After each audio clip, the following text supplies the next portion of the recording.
రక్షకుడైన యేసుక్రీస్తు నామంలో మీ అందరికీ వందనాలు. క్రీస్తుతో శ్రమ అనుభవంలో 21వ రోజు. తిమోతికి రాసిన పత్రిక 2వ అధ్యాయం 9వ వచనంలో ఇలా గమనించగలం. నేను నేరస్తుడినై ఉన్నట్టు ఆ సువార్త విషయమై సంకెళ్లతో బంధింపబడి శ్రమపడుచున్నాను, అయినను దేవుని వాక్యం బంధింపబడి ఉండలేదు. మనసొక రణరంగం, మరుగున ప్రతి క్షణం ఆరాటాల గమనంలో అనుక్షణం ఒక పోరాటం, జీవన మరణాల మధ్య అనుభవం.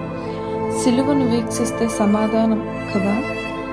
సంకెళ్లతో బంధింపబడి అన్యాయపు అహంకారాలు సంత వీధుల్లో నిలబెట్టిన, అడుగు ఆపితే శరీరాన్ని కోస్తున్న కొరడా కెరటాలు బాధను రెట్టింపు చేస్తున్నా, మరణం వైపు వేసే ప్రతి అడుగు మన జీవితాల్లో చీకటిని చీల్చే క్రొత్త వెలుగు దిశగా సువాసనపు పరిమళాలను వెదజల్లిన ఆ సిలువ శ్రమనుభవమే సువార్త. సమూల మార్పే లక్ష్యంగా నశించిపోయే మన జీవితాలను వెదకి రక్షించాలనే ప్రధాన సంకల్పం సిలువ పోరాటాన్ని స్వీకరించి సామాజిక, రాజకీయ, ఆధునిక వ్యవస్థలో తాను అంతర్భాగమని సగర్వంగా ప్రకటించుకుంటున్న నిస్ఫోటనలో నుంచి ప్రజ్వరిల్లిన అగ్నిజ్వాలలే ఈ సువార్త.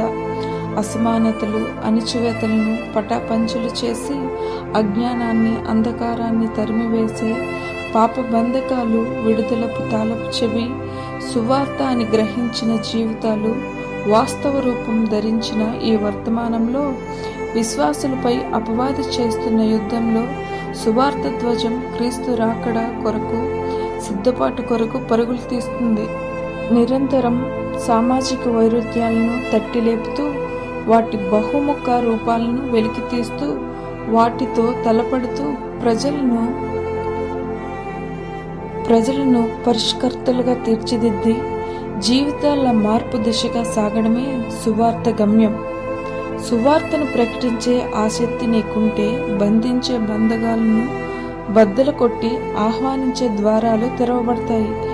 ఓపికతో పనిచేసే సాధనంగా నిన్ను నీవే సమర్పించుకో. అనుభవం చీకటిని చీల్చే కొత్త వెలుగు రేఖల పరిమళాలు వెదజల్లిన క్రీస్తు శిలువ శ్రమ అనుభవమే సువార్త. దేవుడు ఈ వాక్యం దీవించుగాక. ఆమేన్.